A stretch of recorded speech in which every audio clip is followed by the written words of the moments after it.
আজকে থেকে ধরেন লক্ষ কোটি বছর আগে, কত কোটি বছর আমরা জানি না, আল্লাহ রাব্বুল আলামিন একা ছিলেন।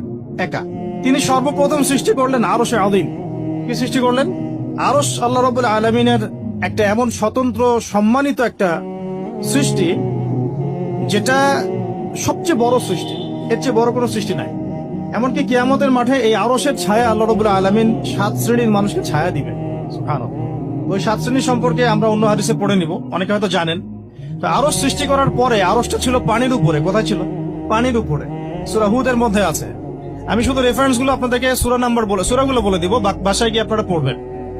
প্রত্যেকটা আয়াত কিন্তু এখানে ধরে ধরে বলার সময় নাই আমার কাছে। তো আরশটা ছিল পানির উপরে। এরপরে আল্লাহ রাব্বুল আলামিন আসমান এবং জমিন সৃষ্টি করেছেন 6 দিনে। পুরো মহাবিশ্ব আল্লাহ রাব্বুল আলামিন সৃষ্টি করেছেন কত দিনে? 6 দিনে। ফি সিত্তাতি আইয়াম, 6 দিনে। এখন